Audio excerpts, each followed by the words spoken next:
everyone, what's going on? Thank you so much for joining me on a Tuesday live stream. I had to think what day it was there. I am joined by the awesome Zeke at Night. How you doing, man? I'm great. It's good to be back, and thanks for having me on here to talk about this very weird movie. Absolutely, absolutely. I couldn't. Firstly, I couldn't think of anyone better, and we're not on the Z Talk, so I'm getting rid of that banner right there. Okay. But yeah, no, I couldn't think of anyone better. Now, for any bit clarification for people, I've met Zeke in person a few years ago. It was great to actually meet you in person after collabing and talking online as well. For years, and it was awesome for me too. And I still have that picture. Like, it's a great picture of us, all of us. Yeah. Yeah. Same here. And I do want to give a shout out to Anthony A. Perez, who put us together, right? And here we are doing our own thing. I know it was on the podcast that you have on your channel. I know you haven't really been active on YouTube as much. No, between health and a couple other things, I've taken kind of a semi-retirement break away from it for a while. But when this opportunity came up, I was like, well, I wasn't going to do a review of this on my own channel. I was like, but to talk to Mike and everything and do this was, I was like, this is the best way for me to talk about this movie, I think, is with somebody who just loves movies and who's been killing it on his own reviews lately. I've been loving your stuff. So, and Anthony too, like, you guys are still smashing it as far as I'm concerned. And I love your recent reviews like Exit 8. And there's a lot of things I want to, explore because of you guys. So I appreciate the kind words, man. Really do. But yeah, like, life gets in the way and so much happens. And sometimes, you don't get to do some of the passionate stuff you want to do outside of work. Goes in a bit of a back burner. But I have left a link to your channel anyway in the description box. Cool. If people want to catch up on the Venom vlog, or they want to catch up on some booster box openings, whatever you guys kind of fancy. So yeah, we're here to talk about Return to Silent Hill. It's gonna be a rough one, I guess. But let me give a few specifics, and we're going to dive a little bit into like Zeke's background. We'll go into my background a little bit, and then we'll touch on spoilers. So if you haven't seen Return to Silent Hill, get the hell out of here. Come back once you have, or if you just don't care, thank you for tuning in. So yeah, this movie released on January 23rd of 2026 in the States. I think we might have got it the same weekend, or maybe the weekend after. I can't remember. It was near the end because I got a postcard. Of course, I can't find it now because I was like, I went on opening day. Right. Not because I thought it was going to be good. I just, curiosity was eating at me. Oh, 100%. Yeah. 100%. Yeah. And I don't blame you. Normally I like to try to catch a movie on release day as well. But I'll dive into reason why I didn't when I go into a bit backstory. Cool. But we've got director Christophe, I don't know how to say it first. Yeah, Christophe Gans, Christophe Gans, yeah. And he directed Silent Hill in 2006. Right. I've never seen that movie, for clarification, but again, I'll dive into that in just a second. So Christophe Gans, and we'll talk about the cast as we go along, and a little bit more specifics and stuff. So Zeke, I'm going to kick this off with yourself. What is your history on Silent Hill as a collective before going into this movie? Well, I mean, that's a deeper thing too than I originally thought, because originally I would just answer like, well, in 2010, 2011, when I was recovering from an aneurysm, I got to play those games because friends were telling me that they were favorites of mine. But as it turns out, I'm part of a DID system. So the earlier us's, other alters and our original even, were some of them were fans of the game when it first came out and bought them on release, the first one. And I think when the second one came out, we might have even worked in a video game store and were there on release day selling the second one, which this movie is based off of, is Silent Hill 2. And so our history goes back even further than I know about. But for me, I was like, oh, okay, I'm a fan of this. I'll check them out. So I played games that I was told I was a fan of before and kind of became a new fan of them again. And so Silent Hill 2 is not my favorite Silent Hill. It is up there, though. Silent Hill 4, The Room, is my favorite because it was the hardest, and it had although a slightly less interesting main character than James. Definitely a less interesting main character. It had still a compelling enough story that locked me in, and it reminded me a little bit of that movie, The Frighteners, which I like. Yeah. But Silent Hill 2 is very interesting because that kind of reminded me of Jacob's Ladder, which is a fantastic movie with Tim Robbins, and I would highly recommend watching that. So I have a deep history with Silent Hill, and I have the comic books, even though they're not that great. I've seen the other movies, even though I don't like them at all, including the first one. But I do like Christophe Gans' movie Brotherhood of the Wolf, which he made, and that movie is phenomenal. And Mark Dacascos is amazing in it as Manny, the Native American who fights werewolves. So amazing movie, and so I always hope he would do a good job with Silent Hill. But I did not like the first one, and I do not like this one. Sadly. Yeah, I mean, firstly, nice summary to start things off, and it's really cool that the fact that you got to rediscover the games and experience them at a different time in life as well. As a different person, apparently. Yes. Right. Yeah. Right. Exactly. But like, for what you've just explained, you've got a long history with these games. Definitely. And as you said, like the comic books as well, and you've seen some of Christophe Gans' other works too. Whereas I haven't. Right. So I think this is going to be an interesting stream because with your long history of Silent Hill, I've only just played Silent Hill 2, the remaster. Okay. Awesome. And that's my only experience of Silent Hill. Oh, I can't wait. Right. So yeah, so a bit of backstory. Like I've always heard about Silent Hill. I remember, I've had PlayStation 1 all the way up to the current console. So I've seen it evolve as years gone on. But I've just never played the games. I was more of a Resident Evil kind of guy, I guess. I'm that too, by the way. Right. I know you love them, right? Yeah. I know you did like some gameplay of those as well. So for sure. So I've never had like a rich history or like a long history like yourself. So me and Emma, we usually like to play games together sometimes, especially a horror game. Like she'll take turns, and a lot of time I'll be playing it and she gets scared and she'll be like, no, I'm a bit too, worried doing this part. You take over, blah, blah, blah. Right. So we were playing through the game, and then this movie was coming out as we were like 2 or 3 chapters away from the end. Oh, wow. Yeah, right. A great timing. Right. And I was like, well, hey, I'll go see this movie on opening day. Now, if I did that, I would have to go back to the cinema again and see the movie with her, right? Because she wanted to go see it. Right. So I said, look, I'm not going to do that. I didn't know the ending of the story. She didn't have a clue of the ending of the story either. She heard that you can do multiple endings, but that's all she kind of knew. And I thought, I'm going to wait. I'm going to wait till we finish this game. Then I'm going to dive into the movie. So at least I can, know what the game is kind of like. And then I can think, okay, well, what have they actually taken from the games? What have they done different, like creative liberties, that kind of stuff? Right. So that's my history with Silent Hill. So we've got 2 different opinions we're going to have. Right. So let's dive into this. So what did you think of Jeremy Irvine as James Sunderland? I didn't think he was that bad, but I have to ask real quick, what did you think of Silent Hill 2, the video game? You and Emma. Yeah, I probably should have led that as well. That's okay. I'm just I'm curious. Yeah. So I thought it was really good. Yeah. Again, as a first ever Silent Hill game I've ever played. Ever. I think the graphics was really good. They did an excellent job on the remaster, from my personal opinion.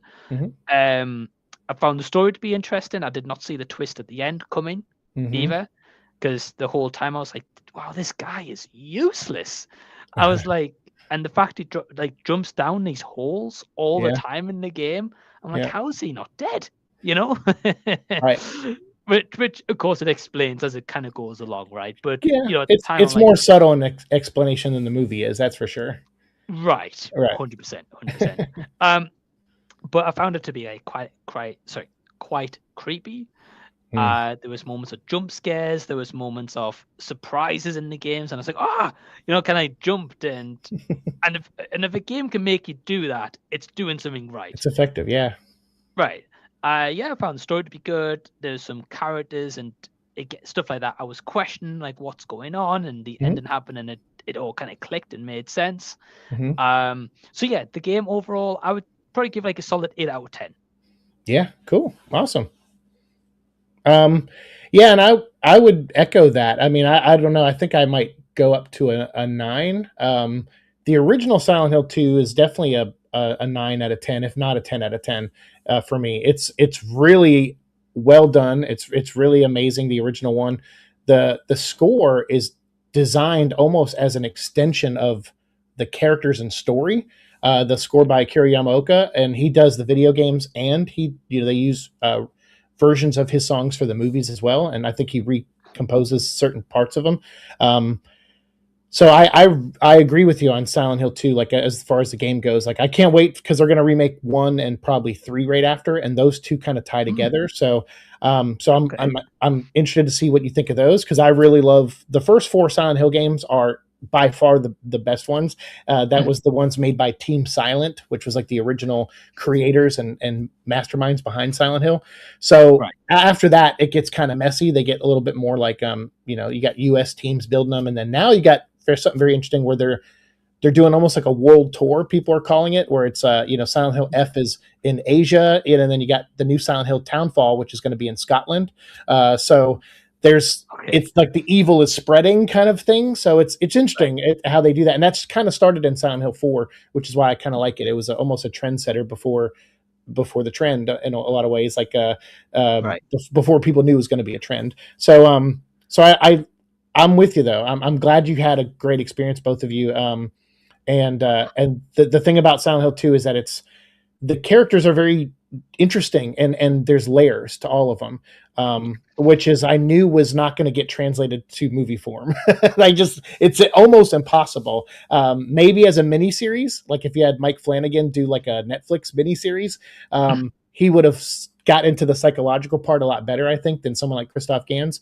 But we can talk about that. But yeah, I'm glad you like the game though. I'm like I said, I'm a huge fan of the series too. So Yeah, and this is why I wanted to have you on because I knew you were a fan, yeah, and with my beginning experience, I was like, we're gonna have two different takes in this, which is great. well, I love that. Uh, Yeah, 100%. And by the way, apologies, my internet in this room because I'm in like a in a wall essentially here okay, because it got knocked out when got into the new house. I yeah. think the internet kind of cuts out from time to time. So if you see me go, I'll be right back. It's just connection No issues, really. worries. I'll just keep talking, which is easy for Yeah. me.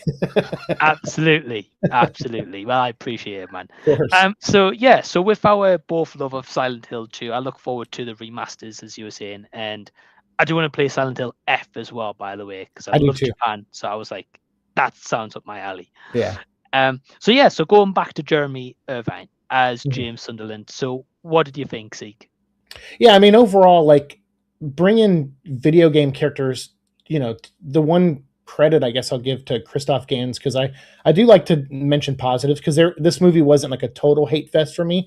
But if you go back, I actually did a 100 episode Resident Evil series on my gaming channel leading Yeah, up to Return to Raccoon City or whatever that one was called, Welcome to Raccoon City. So I was gonna do that for this movie and do 100 episodes talking about the history of Silent Hill, and then I found out Christophe Gans was directing it. And so my 5th episode of the series, I ended the series because I said, I'm not going to follow a movie made by Christophe Gans at Silent Hill because I know it's going to be terrible. Because in my opinion, with the first Silent Hill movie, even though there seems to be a lot more love for that movie than I remember, maybe it's because younger people saw it when they were younger and they kind of grew up with it. But most people my age, I think, don't like that movie. And so, maybe a few exceptions, but that first movie has some cool visual stuff, which is, credit to Christophe Gans, but it's a narrative mess. And it's also an interpretation mess because Christophe in those interviews would say like, oh, well, the reason I picked Rhoda Mitchell, who's an amazing actress, he was like, I decided to change the main character from a man to a woman because I felt like Harry Mason, the main character of the first one, was acting like a woman being protective of his daughter. And I'm like, wait, so dads can't be protective of their daughter? Like, what are you talking about? So, but really, it turns out he just like likes women, and he's kind of like a, kind of one of those guys, and right. wanted to, but also had a vision to like make a movie of almost an all female cast. So while I appreciate having a vision and all that stuff, I don't appreciate reinterpreting a story that's already been told. I'd rather him come up with an original story. Um, Right.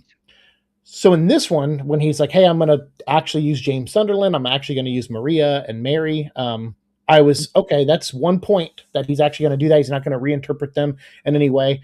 But then I watched the movie, and he kind of does, and some of it I liked, and some of it I didn't. But I think Jeremy's performance overall I liked. There's a few scenes that I think the scene itself doesn't work, and maybe that's where I clash, where I'm like, he's not he's not good in this scene. But I think maybe that could be attributed to the scene in general not working for me.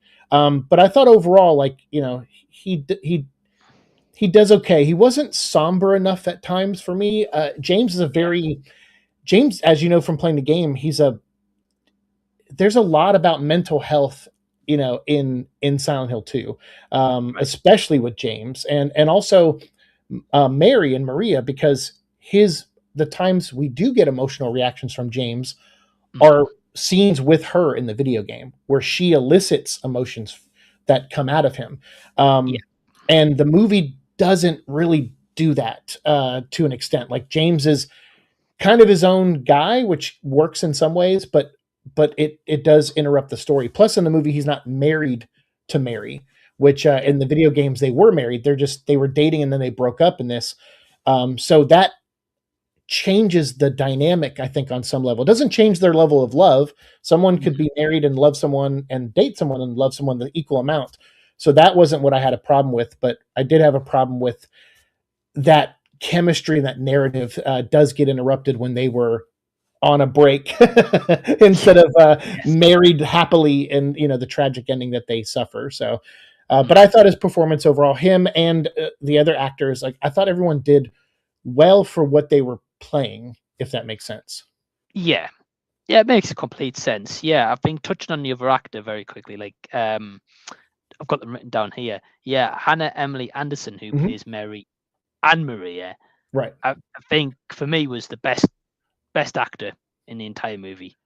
She does good. She plays a third character too, which I don't know if we're going to spoil that, but like she plays Angela also. Yeah, Yeah. which makes zero sense. Right. But I do think like she added some vulnerability to the character in certain ways that I was especially Yeah. when they reveal her backstory, which is different from the game. Yeah.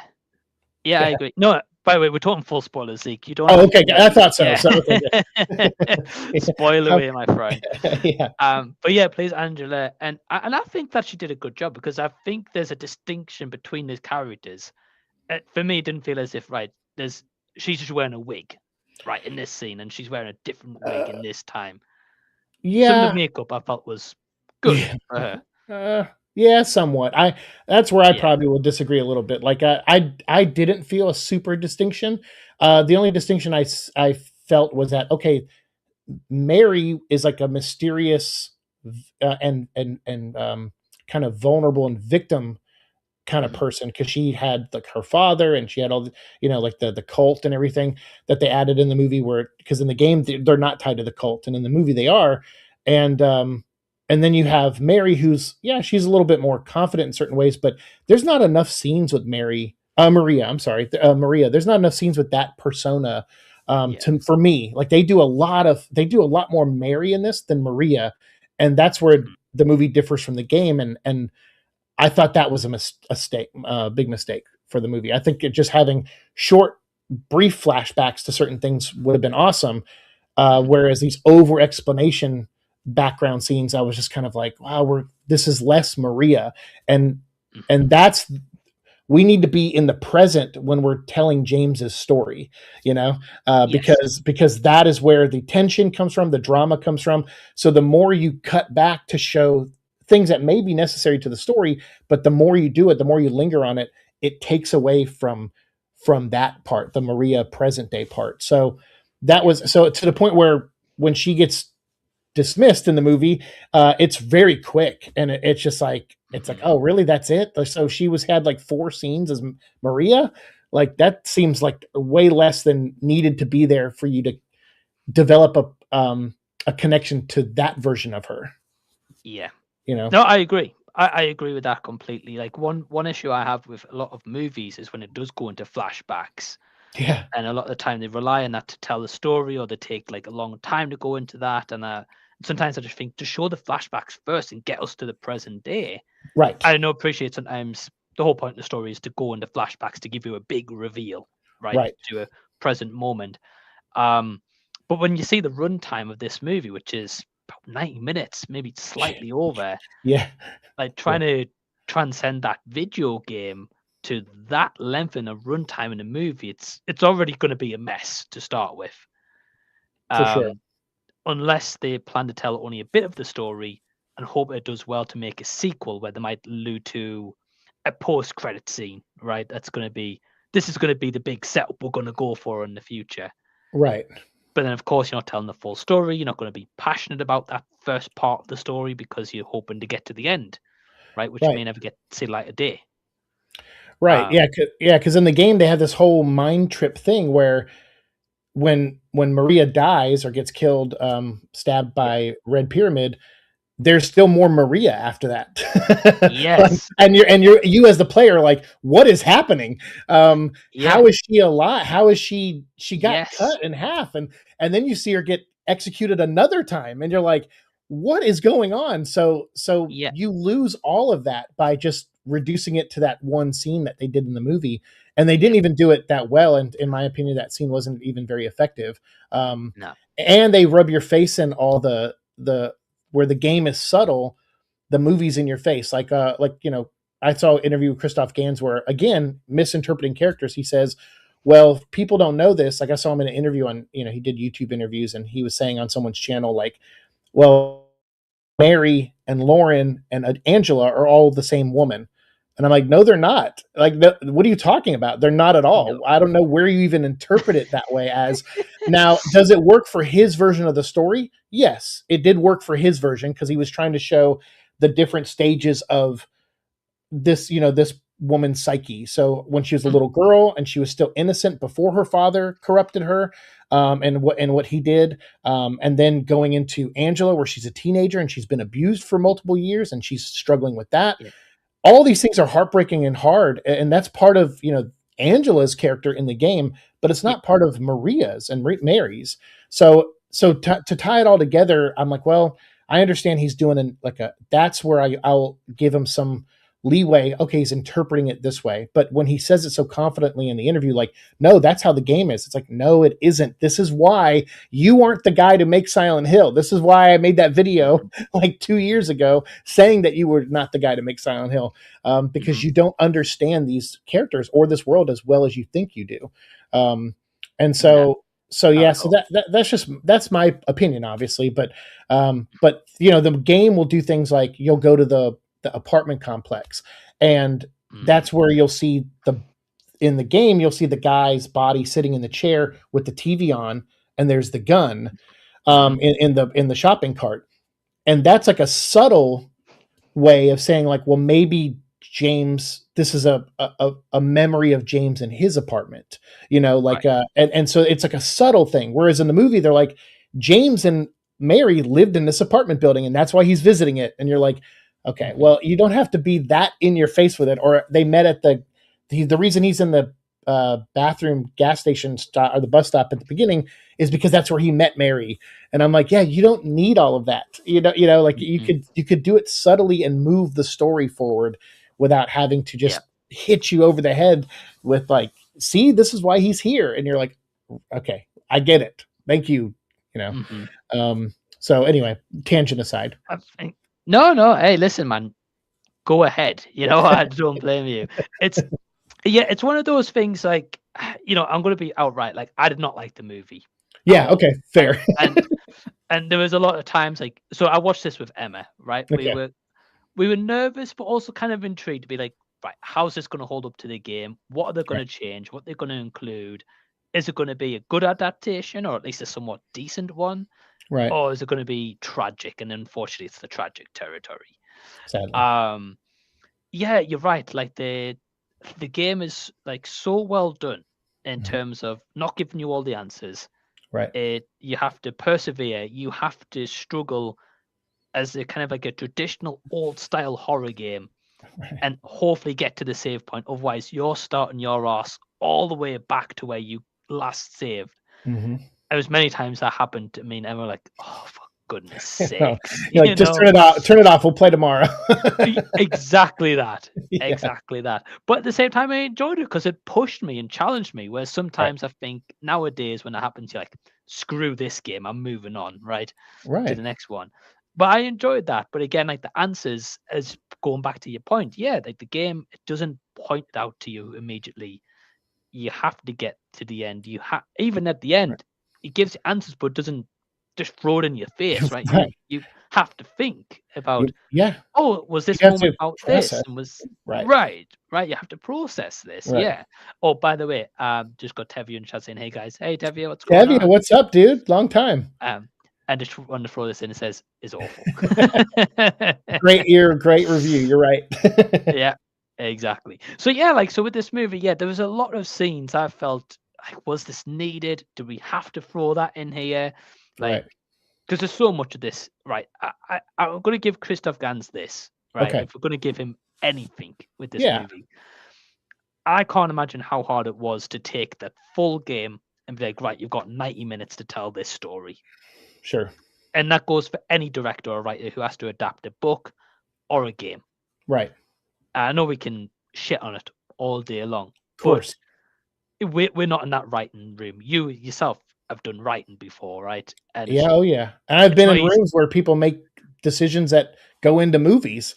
so I know a bit of the process, but even still, like, I know making any form of art is hard. So I'll give him that, definitely. Yeah, 100%. 100%. Now, what you're saying about the interviews, though, I agree with you.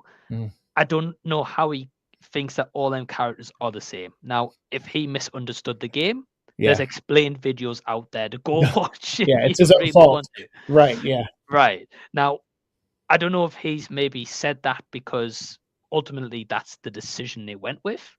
Right. And, if he went in an interview and it's like, yeah, I didn't agree with that, or went over my head, or it's an executive decisions, it's going to come back maybe in some form of lawsuit with this guy, right? Right.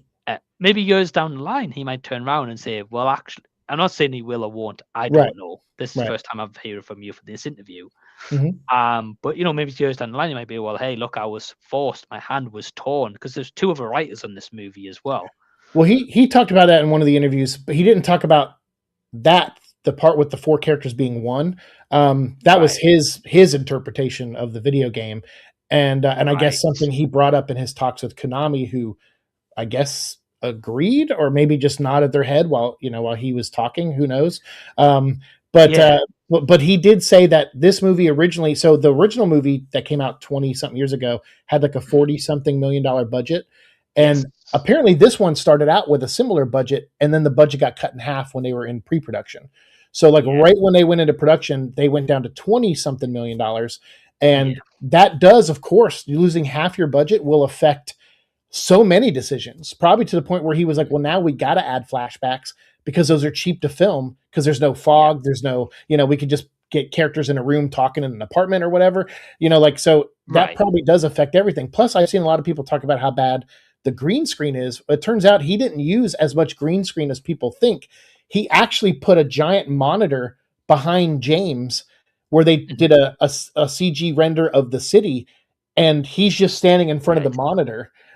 So it's like it's even lower tech than green screen, in some things. But those were, again, because budget cuts, he had to. So I will agree that, maybe he had a vision and then things got changed. That happened in the first movie. He wanted all female cast, and then they added Sean Bean's character and some of the other characters to do the side stuff where Sean Bean was looking for his wife. Apparently none of that was in the original script. So there are things like that, of course. But at the end of the day, it's like Joel Schumacher always said about Batman and Robin. Like, when the final movie comes out, your name's on it. If you want your name on it, then you have to, you take the brunt of the positivity or the negativity. It's kind of your, even though you have to understand you're part of a machine. And the thing about Silent Hill is that you could find a filmmaker and say, hey, here's $20 million, make Silent Hill 2 into a movie, into like a less than 2 hour movie, and they can go film something like, Jacob's Ladder, something that's like, more psychological. But studios don't want that, like when they're paying for an IP, they want bigger money. They want to see investment. They want paid off and everything. The problem with Silent Hill is that it's not for mass consumption. Like Silent Hill is not for Resident Evil. Is that you can take Resident Evil, be like, hey, it's zombies. It's a conspiracy story. It's this company that makes medicine that also makes zombie viruses. Like it has a lot of relatable things that everyday people can understand. And it's not that Silent Hill doesn't, because it deals with inner demons and memories and trauma and mental health. It has those things that people can relate to, but a lot of people don't want to go through the life of James when they have their own pain. And that's the thing about the game, like you said earlier, you have to earn whatever ending you get. You have to go through everything with James, and you have to be there with him on this horrible spiral of a journey through his psyche. And it gets tougher and tougher as you go. And for me, I'm just like, that's not for the masses. So to even have a meeting with somebody and say, we're going to make a Silent Hill movie for the masses, you're already off to a bad start, and you're not actually telling a Silent Hill story, in my opinion. You have to make it for the niche audience that it is, and you have to be okay with spending $20 million or $15 million and getting 30 or 40 million back, as long as you do it well. That just has to be your goal. It can't be like, we're going to put 20 million into it, we expect 300 million. It's like, it's not going to do that. Trust me. No, not at all. A little bit like Until Dawn that we got last year. Right. Well, same sort of thing. That's not a mass audience kind of product, no. right? Nope. It's niche. Neither is Exit 8, and like Backrooms is coming out in May, and that's not for mass consumption either. But from the teaser we got today, it seems like something that will be more cerebral. And it's like, okay, well, then you're going to pull in that audience, and that's your audience. You might get some other drifters that come in out of curiosity if word of mouth is good, but that's what you got to hope for. If you win over that core niche audience, maybe they'll be loud enough to bring in some outsiders, and that's the best you can hope for with something like that. I agree. Yeah. And I think the thing with this movie, what it fails at doing is bringing in that audience, but to the point of people thinking, okay, Return to Silent Hill, right, I really enjoy this, right, what is this based on? Is it an original idea? Is it an IP? Right. Blah, blah, blah. And then from that point, because a whole point of a video game adaptation sometimes that I feel is to bring in audiences to play your game. Yes. And maybe play the game library that's on PlayStation, Xbox, Stream, wherever it is, essentially. Right. And I feel like, I would love to know the numbers from this, right? But I would love to know how many people watched this movie and thought, I'm going to play the video game. This was that good, right? I would love to know that number. We'll probably never find out. If one exists, that's more than I thought would happen. So that would be amazing. Right. Yeah. Right. But it's the same for like Until Dawn and stuff like that. Yeah. But yeah, this is where I feel like the movie falters. You're right. So the budget was cut in half. So big mistake. That's straight huge. Away. Yeah. It's huge. Yeah. Now I did read that this was shot over 50 days schedule. So I would say probably a lengthy schedule compared to a lot of projects nowadays. Yeah. It was filmed on 67 sets. Yeah. I found interesting, Yeah. I'm wondering what they mean by 67 sets. Like, you know what I mean? Like, I'm sure. Like, do they count like a gray room with a different monitor behind James? One set. Yeah. So you never know. But there are some, like the bathroom scene, the apartments, like some of those look like practical sets that they built. So. Yeah, like the bathroom one did. Yeah. And the one where he's got a few like apartment kind of one, like the few doors behind him. That looked real. Well, even the hallway where Red Pyramid kills Maria, that's real. Yeah. I saw the behind the scenes on that too. So with all the paintings on the wall. Right. Yeah. Right. Now, for me, like those scenes, I was like, right, we're doing something right here. Yes. We're getting some kind of locations, maybe not 1-1 to the video game, but close enough you can pass. Yeah. Right. I really like the scene when the nurses come alive. I mean, that was probably one of the better scenes in the movie when the nurses start to come, like, the noise gets made and all of them come alive, because they did use like acrobats and stuff to make those Yeah, they do ballerinas and everything. Yeah, for those. Mm-hmm. right. And I thought that was a great scene. Yeah. That one moment was great. And then they cut to some terrible CG monitor screens, and it just ruins that Right. altogether. Yeah. Um, Yeah, because it's like practical set running down a hallway, and then boom, right to that, and you're like, ugh. Yeah. yeah, I just felt like they could have maybe used, make a scene that's written in that same practical location, make it make sense, and film out a lot of the scene at least Well, in that. yeah. I don't know. I feel like if they could have done that, maybe it would have been better. Less monitor use, more practical locations. Yeah. Maybe change the hallway a little bit so it looks like a new hallway is running away from Pyramid Head, for example. Right. Because that's one of the kind of parts you've got to trigger in the video game. You've got to run away from Pyramid Head. Right. Yeah. And you're hoping, right, I'm going to turn this corner. I'm going to be away from him. Yeah. I mean, Yeah. come on, in real life, right? If you were getting chased by that, right, you're gonna. No, he's getting you. Right. He's getting you. Yeah, I ain't outrunning that demon. No way. Nah, you could try, right? You could try. Yeah. But I felt like Jeremy Irvine's performance though as James, like I felt it felt very video game-esque. Yeah, well, see, yes and no. Like, I mean, because the thing about the original Silent Hill 2, not the remake, but the original one that they did very well, is the voice performances feel very real. They were very intentional how they recorded line delivery in that first one. So like Angela would have like this weird like like she would, I think that one of the designers said that she had an Arnold Schwarzenegger kind of jawline when he was thinking of her, how she talked. It would move a certain way. And he goes, I wanted that because this is someone who went through, abuse from her father and was traumatized. And so she doesn't know how to present sometimes to people. And these are all things you don't know when you first meet the characters in the game. So you're like, wow, they sound and talk weird. Why are they so distant? And so like, why is James's eyes like not looking directly at people? Like, what's with the disconnect?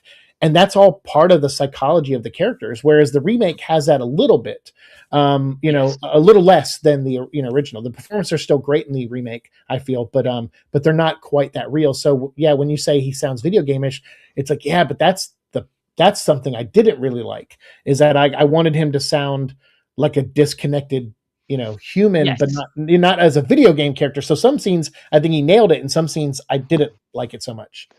Yeah. No, I agree. Yeah. Like there was a lot of scenes I felt he was just trying to copy the James from the Silent Hill. Right. Like the remake. Right. As like like some of his dialogue was a bit stiff. Right. And scenes, and I was like, why is he trying to sound like that? And you're right, like the emotion should have been playing a bit more in certain scenes. And there's one part he has a fake beard on as well. I'm like, why has he got a fake beard? Yeah. Oh no, and it's a pivotal part too. It's the reveal. It's the reveal of what his crime is in a way. Like why he's stuck in Silent Hill is and you're like, why cover your actor's face in a scene where they have to emote probably the biggest emotion in the whole movie? Like, but that's where Christophe Gans again, I think there's a disconnect with him on what he understands and what he doesn't, So agreed. Yeah. Agreed. And the thing about this game is that, like, or in the movie and the game too, is that, like I said, there's a lot of subtleties you can do in the game because the players engaged, they're locked in, they're holding the controller, they're in control. Movies are obviously different, so you have to take some liberties. So there are stuff in the movie where I'm like, okay, it's okay that he did this. I know people and fans are going to hate this, but I personally understand why he changed these certain things. But there's one theory that goes around. So we were talking earlier about how do you condense this story into like an hour and 35, 40 minutes. And, there's a theory that goes around from fans where they believe that James in the video game is stuck in a loop, like a time loop. And that actually the Silent Hill 2 remake is not a remake, but it's an actual sequel because there was a hidden message that says you've been here for 20 years. So if you decode the hidden message in the game, it's basically stating that James has been doing this since the first release of the first Silent Hill 2, and that he still has not gotten out of this loop yet. And so if Christophe Gans had his finger on the pulse of the fandom and knew about that theory, he could have made the movie where it's like, okay, well, I'm going to make the version where James breaks free from the loop, and so we're going to find out that Angela is an extension of Mary, and we're going to find out that Eddie is an extension of James, and we're going to do these other reveals that make sense for me to condense the story in, even though I disagree with them. But he could have been, and then at the end when we got that ending that we do in the movie where it's like we got the drown ending where they go underwater, and then we also got the reset ending, almost like the leave ending from the remake, and that would have made way more sense if it was like James found a way to break the loop finally, and the movie was a way to be like, James is actually going to get a happy ending after everything he's been through, and so is Mary, and they're going to live together and be happy. And that would have been neat, like to know that. Or if the movie was like, hey, this is how the loop starts. And then so at the end of the movie, when they drive away, now they're going to go and get married, and then they're going to enter the game universe. Like you could have done something weird like that, which would have rewarded the fans in some way or added something to the conversation that the fans have online, as opposed to the conversation being this movie sucks and how dare they butchered the story of Silent Hill 2. Yeah. Yeah. I mean, there's many different routes that could have gone down. I've heard about the theory you mentioned, and I do think it's interesting one. I don't agree with it, but it's an interesting theory. Right. Yeah. Right. But yeah, they could have gone like so many routes. They could have even had it a bit like a Jumanji, I guess. I mean, there's so many routes, right? But they could have done like a Jumanji where, I mean, a lot of it's in the psyche of a man and his memories. Right. So yeah, the rules are kind of limitless, could have been. Right. Yeah. Right. And yeah, I think it's tough to decide what ending ultimately you're going to do. Yeah.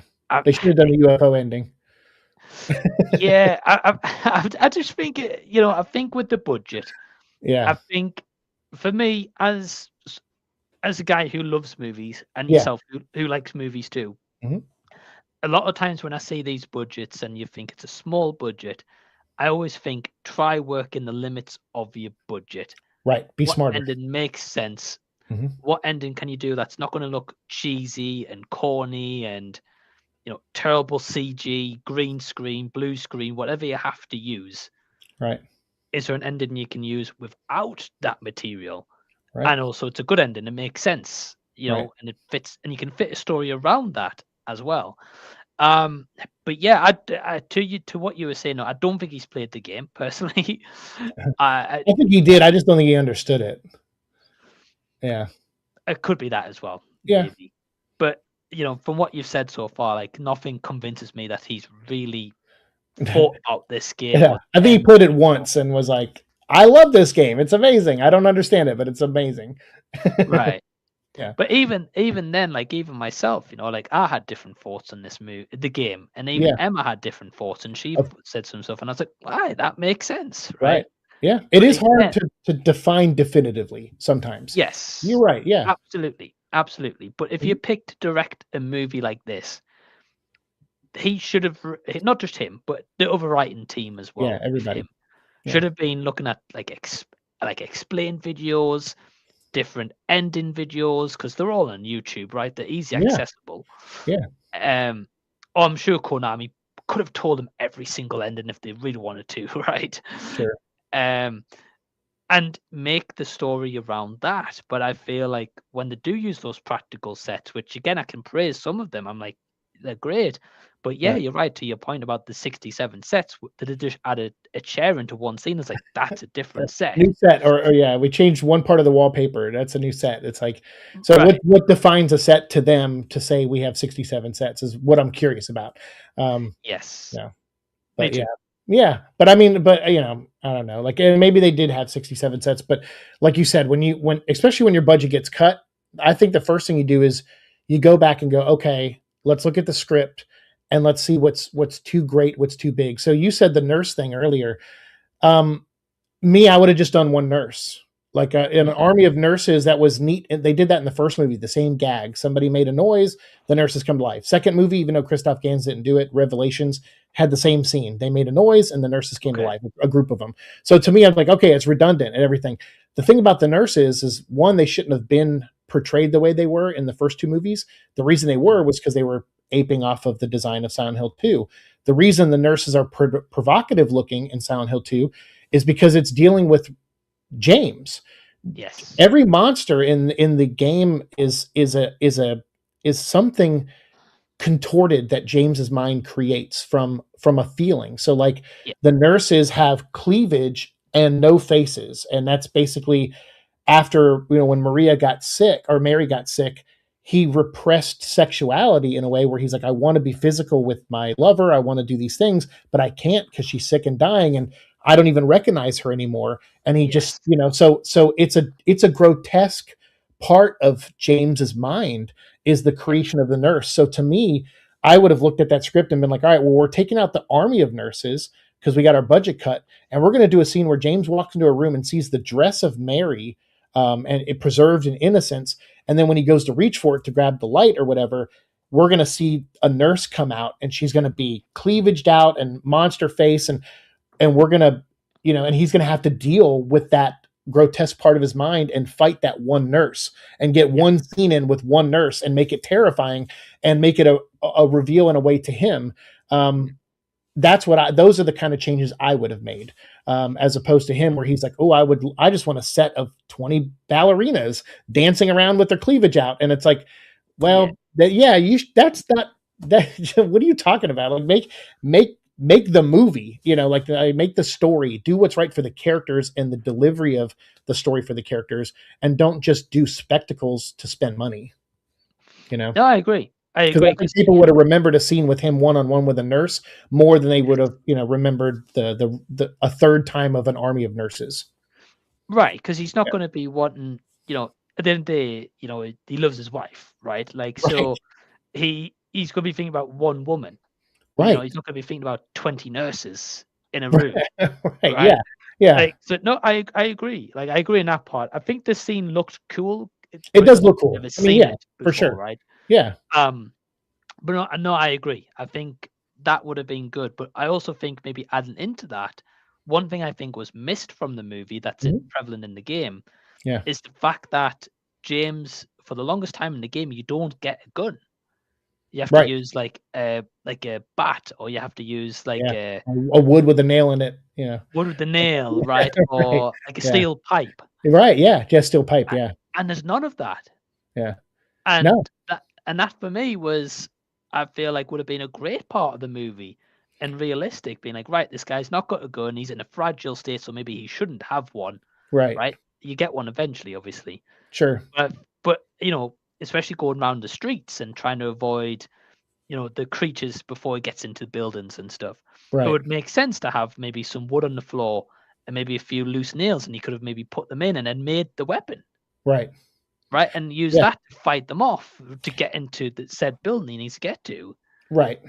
But I just feel like that survival of the game just wasn't present in this movie, like, at all. No, because it was like it went for spectacle. So like the scene you're talking about where he's outside, it's like, okay, you want to, because they did a lot of drone shots in this movie too, which I was like, you don't need this many drone shots for Silent Hill. Like, we get it. Do a couple to establish the size of the city, and then do intimate close-up shots of the character walking through alleys and into dark hotel hallways or whatever. Like, that's what you should be spending your money on. And so when you have these scenes where he's like 20 of those lying creatures outside spitting acid, you're like, you don't need this. And then all those cockroaches chasing him and him running for 2 blocks.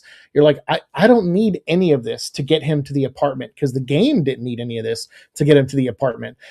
So if your goal is just to get the character from point A to point B, you can come up with a way to do that without just making a spectacle and doing these drone shots and doing these, big CGI shots or whatever, and these screenshots. It's like, that's one of those things that frustrated me with the movie, is that I knew going in that the budget was cut, and I was like watching the movie and studying it and going like, I don't understand why this decision was made. And it kept taking me out of the movie that they were trying to tell. And I was trying to give Christophe credit, because there were some things I'm like, okay, I like that they added a little bit of backstory for Mary, like, and that she's tied to the cult somehow. That's something the second game does not do. And Silent Hill 1 and 3 and 4 even are heavily in a cult. Like, they talk about a cult in Silent Hill. So 2 was the oddball out. It never really mentioned the cult, but it did talk about the lore and history of Silent Hill.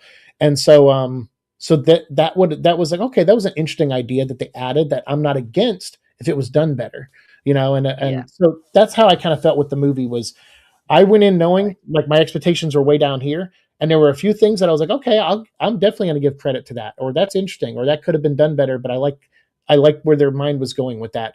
But I did walk out not surprised that I didn't like it, And I saw these YouTubers going like, I don't understand. Like I went in with such high expectations. I'm like, you're an idiot. like, did you not watch the same trailer that the rest of us did? What do you mean you had high expectations? But that's also where I think the reverence for like the first one, some of these YouTubers were younger people. I noticed when I watched their reviews, and they were like, so they're like, oh, I like that. I saw that when I was 12 years old, or it was my first rated R movie when I was 10 or whatever. And I'm like, oh, Right. okay, well then I'll give you a pass because, like I get that. I think, I understand like that you have a different viewpoint of that movie. It showed you things films didn't before because of your age.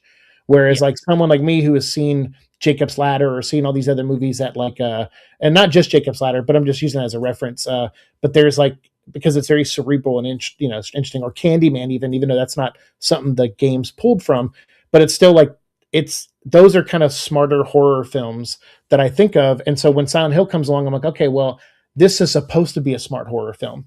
And Yes. so when you don't deliver on that, I can't put you in the category of the other ones that I already like Cube or some of these other ones. Mhm. So yeah, just my opinion though. No, I agree. I agree. I like completely what you're saying. I'm like, yep, it's exactly how I feel after playing it, but more so for playing the game, right? Right, I'm like, sure. there's I'm glad you played it. And yeah. and speaking of on Saturday, I'm gonna go see Akira Yamaoka live. He Oh the wow. composer of all the Silent Yeah. Hill games and some of the movies, like or I think all the movies. He's gonna be here. I don't think I've ever seen him do too many U.S. tours ever. So the Wow. fact that he's here in town, I'm like, I'm going. So I got a ticket. Blue helped me out, and I'm gonna go on Saturday night. So I'm excited. I'll film some of it. If he plays Silent Hill songs, like I don't know if he's doing just Silent Hill music or if he's doing some of his other stuff, but I'm excited. I Mhm. can't wait. Yeah, definitely try to take what you can, Yeah, I will for sure. Enjoy it more than Yeah, anything. I want to live in the moment too. But I also like, yeah, I want to at least get something to put online just to have the memory. And that's what this game, I think, especially playing the second remake and just playing the games in general, like 1 through 4, and even Homecoming, I give a little bit of a pass to on certain things. But like the games, like a lot of it centers around memory and grief and Yes. guilt and shame and all these things that people are afraid to confront. Mhm. And that's what I find so intriguing about the game is that like you are stuck with James and you have to go through the pits with him of his memory, of his despair, of his feelings of guilt and shame and loss until you find out why he has all that. And then you have to sit there with them watching that tape and going, what the F? Yes.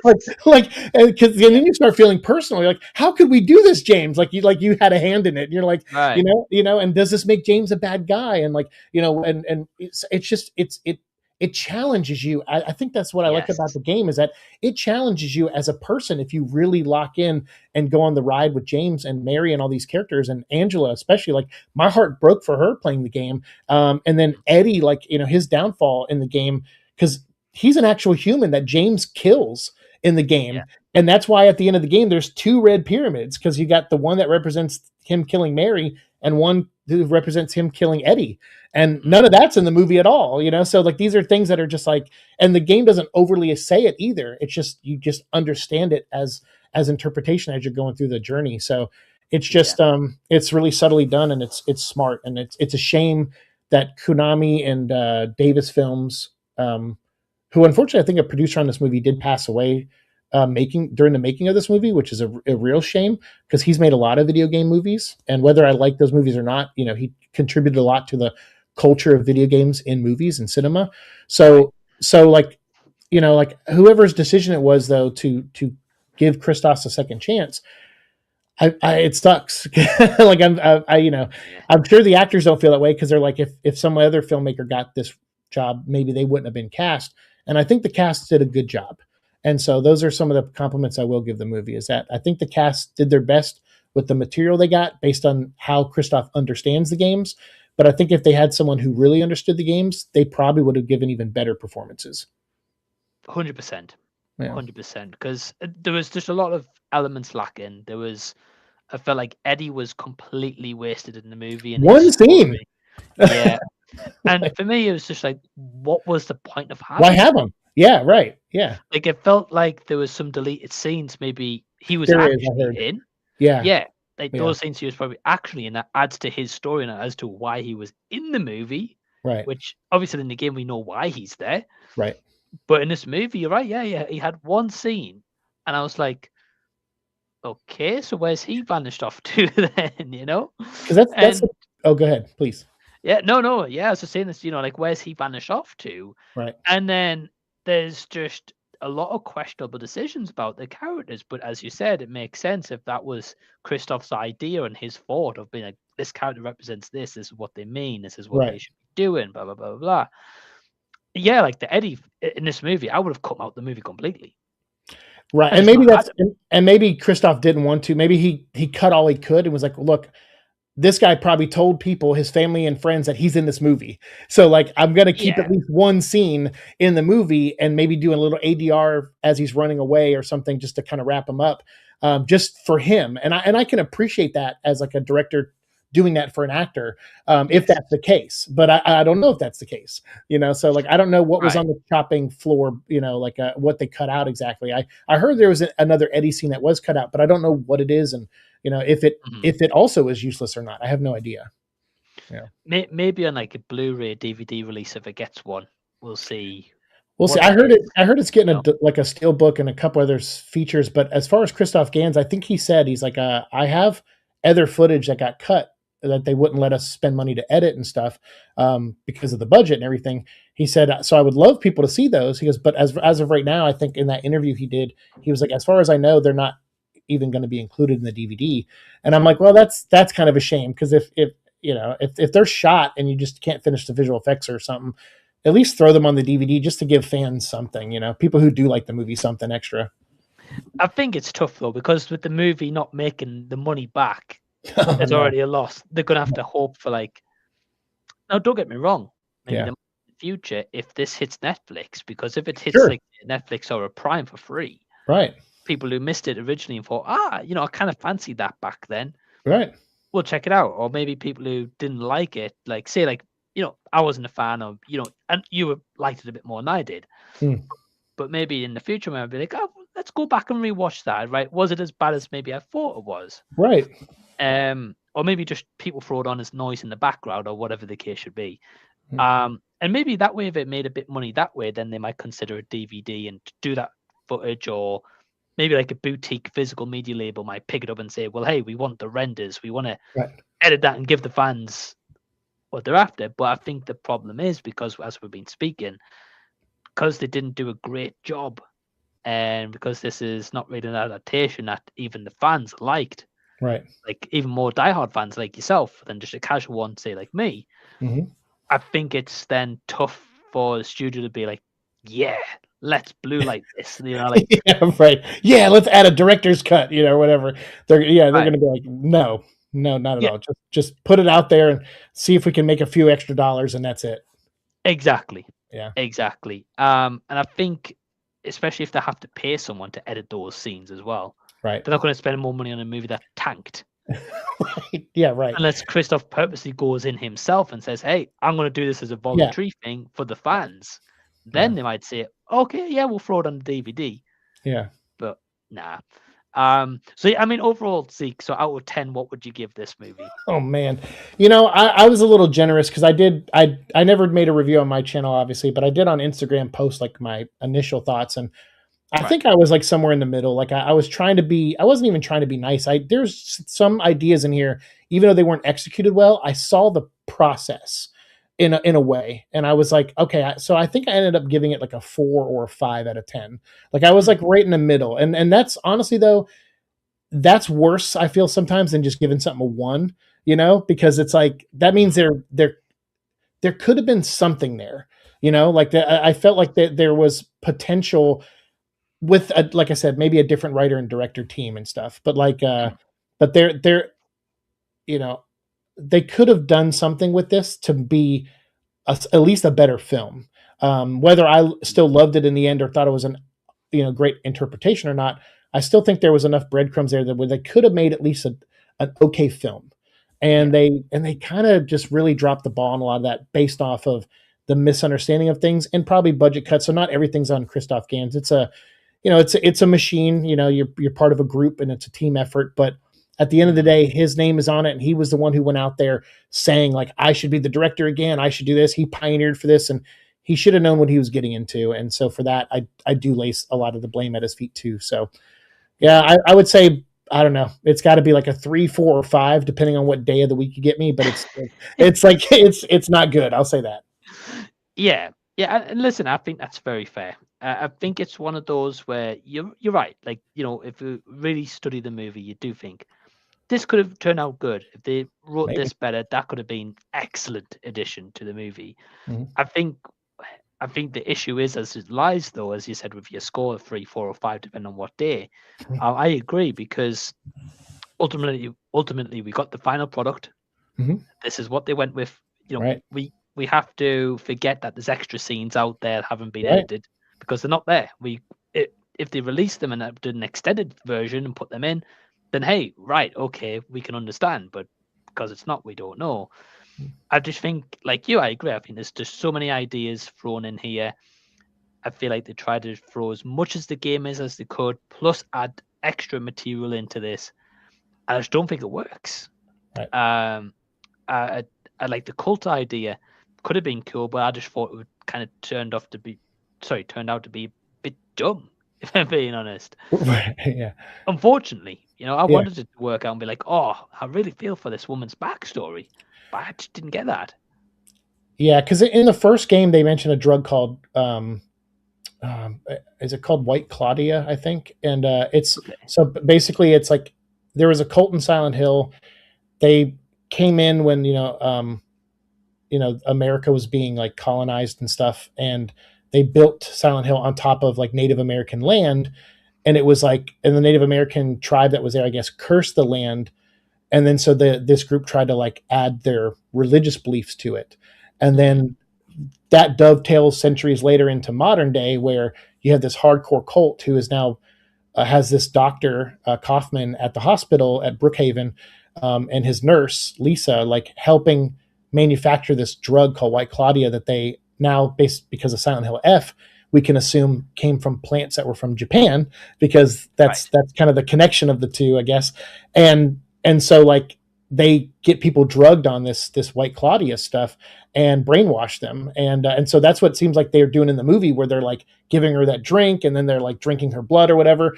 Because in the game, that happens to Alyssa, like her veins come out, especially in the third game with Heather. So it's like, I see there's someone paid attention, but they just didn't like know how to put all the elements together, in my opinion. Nah. And I think, as we've been saying, because they made the movie to a general audience, they tried to, right? Yeah. Yeah. Like, as we've been saying, like, I've not played this game, so everything you've told me there, I'm like, that would make more sense why they did that. Right. But because I don't have a lot of knowledge, and because it was a general release, and people, unless they're diehard fans like yourself and have that history, right, I'm not going to click into that. Like, I was like, well, what's this cult idea? Like, where's this come from? What's the point of all of this? Yeah. And I just think some of it's unnecessary. And unless you're going to go for that dedicated audience who knows the games, knows that makes sense, this would have worked better as a TV series, I think.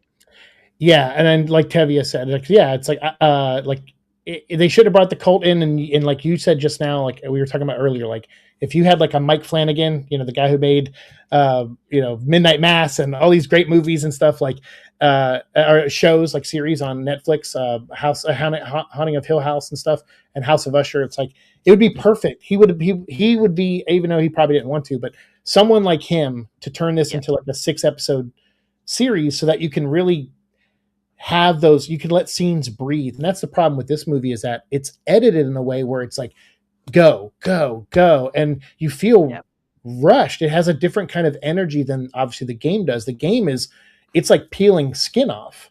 in the game. Mhm. Whereas the movie is just like you just jump into the fire and then roll into another fire, and you're just like, dude, this that's not the right pacing and energy and and to the point where they have to overtly show you like, hey, Red Pyramid is a version of James, like Yeah. you're just like, dude, we don't. Like let people talk about things when they leave the movie, let like the game does so well. But the thing is you need people as smart as the people who made the games making the movies, and I don't think there's a lot of people out there in filmmaking that are dying to make Silent Hill the movie, and that's what I've talked about with Resident Evil and other things. It's like you're going to get people go, oh, I'm a fan, I played the game, or whatever, I played the games before, and I want to make the movie. And it's kind of like, whereas the new Resident Evil coming out, made by Zach Kreger, I'm intrigued by, because he's a fan, but he's not like an overt fan, or doesn't claim to be, at least in some regards. He did say he was a fan, but it doesn't sound like to a big degree. But he's trying to tell an original story set in the video game universe, and that's what Fallout did so well. So I'm kind of hoping it works for Resident Evil. I mean, we've tried everything else. We've tried true adaptations and loose adaptations. So a side story, is probably the only way to go at this point. But Silent Hill, it's just one of those things where you're like, keep it as a mini series and move on. Yeah, I agree. Yeah, and especially what you say about Zach Kreger's Resident Evil. Yeah, like have a backdrop of a video game, absolutely. Right. But you can make a fresh story in that. Sure. So then it gets people interested. Be like, oh well, I've never seen this Resident Evil, or I didn't know about Resident Evil. Is this accurate to a video game? Right. And I think with Silent Hill, I think the only time you could do it as a movie if you do it in, say, 2 parts or a trilogy. Right. And they would have to be maybe 2 hours each. But then again, it's how do you sell a trilogy if you put part 1, part 2, part 3? Yeah. Which we've just seen with The Strangers. Right. Chapter, they announced a trilogy is filmed in 3 months already. It's not going to be a passion project. It's just a cash grab. Right. If they did that for Silent Hill, said, oh, hey, we're going to make this in 3 parts. Well, straight away, it's not a passion project, really. It's a cash grab. Right. So, yeah, I think a TV series, in the long run, like Mike Flanagan, I agree. I think. Well, he's great, but I think he's going to be involved with Alan Wake, which is one of my other favorite video games. So I think Alan Wake's amazing, and I think he's going to be involved with that, because it sounds like he's buddied up with the people over at Remedy, and did panels with them and stuff. So if that happens, I'm all for that. I'm not just singling him out and saying he would do a great Silent Hill. He may not even want to. But it sounds like he might do Alan Wake. And if that happens, I would love that, because his approach to character and story, I think, would work well for an adaptation of Alan Wake. Silent Hill, the neat thing about Silent Hill is that you don't have to adapt any of the video games if you don't want to. That's kind of the interesting thing about it, is that it's, yes, Silent Hill 1 and 3 are kind of this bookend of like, okay, the beginning of the end of the cult, and then the actual end of the cult. And then Silent Hill, like Homecoming, tries to do like this is a different sect of the cult. And there's arguments that, even though there's no definitive timeline, but people argue that Silent Hill 2 and 4 might take place between Silent Hill 1 and 2, or 1 and 3, sorry. So so that makes it work as like a narrative. But then if that were the case and that were the timeline, then you can set other stories in between Silent Hill 1 and 3 that have all new characters in it and still capture the concept of what Silent Hill is. But I think that also is up for interpretation, because a lot of people will argue differently. Like Silent Hill 1 is Alyssa's nightmare, forced onto the town. Silent Hill 3 is Alyssa, the remnants of Alyssa inside Heather, coming out to spread throughout Silent Hill and other towns, until she brings it back to Silent Hill. And then Silent Hill 2 is just this, James's pain and memories. And he's had, in the game at least, had no connection to the cult. So he seemed like a random guy, as does the guy in Silent Hill 4, Henry. But that game is based on Walter's bad memories, which is a child who was raised by the cult. So it's everything kind of ties together in some way with the games for the most part. And James was the odd man out. And I think that's why a lot of people liked Silent Hill 2, even though when the game first came out, it got bad reviews and people didn't like it. And they said it was boring and slow and they didn't understand it. But over the years, like it does, it found its audience of people who were willing to go through the pain of what James goes through to learn his story and the reward of it, in a way, if you want to call it that, when you get to the end and you get this gut check of, well, I've been on this journey with him. Am I a good person? Is James a good person? Did he do the right thing with Mary by putting her, like, by, ending her life? Like, was that the right move? Like Right. It's an interesting thing to do for a narrative. And I can understand why a movie studio would be afraid to put their audience through that. But then again, that's why I sometimes make the comparison to like Jacob's Ladder and stuff. Like, sometimes you have to take audiences to uncomfortable places, because that's what will make them remember how interesting that world is, whether they love it or not. Mm-hmm. Yeah, no, agreed. And it should leave this kind of movie, particularly this game. Yeah. It's the whole point of it, is to leave you with thoughts and question and talk about it afterwards. Right. Yeah. Whereas the movie just doesn't do that. And I feel like if you're going to cop out and you're not going to give an audience that, then what are they going to remember about this? They're going to remember the bad CG. They're going to remember the bad monitor use, the bad blue screen, the fake beard. It looks like a fake wig, even some Jeremy Irvine's wearing sometimes. Probably is, I'm being honest. Yeah. They're going to remember the bad, right? Like, me and you's not going to go away from this and be like, oh, that was amazing, right? Like, I remember this. Oh, this made me think more. We're going to be like, nah, right? We're going to go more back to the game. Right. And be like, well, hey, maybe we might check out the game again, because that was actually good. Right. So, yeah, I agree. But Siike, I'm going to wrap it up here. And first, I'm going to say thank you for joining me. Thank you, bud. Yeah, of course. It's been an absolute pleasure having you. And I'm really glad that you were able to pour your wealth and knowledge into me, because I've learned so much about this world now. Good. Sorry, at the same time. It's a dark world. It's good. No, it's good. Like, you've got me excited to do the remasters of the first and the third one, because I'll be playing them straight away. Yeah. Plus, I can learn more about the whole world as well and get more into it. And I want to play F as well, right? So I do too. Yeah. Right. That's my goal. So yeah, as I say, I have left Siike's link to this channel down below in the description box. And I'll have more videos soon, by the way. Oh, sweet. Yeah, I just took a break, but I will come back very soon. Right. Yeah, well, hey, stick around, because Siike will be back. We don't know when, but he will be back. For sure. But no, man, thanks for joining me. Thank you for anyone watching live, Tevye. I know you've been killing it in the comment section, so thank you, Tevye. And thank you to anyone who watches this back, or maybe down the line and in the future, and you're wondering, well, hey, what's these two guys' thoughts on Return to Silent Hill? But yeah, until next time, guys, we will see you later.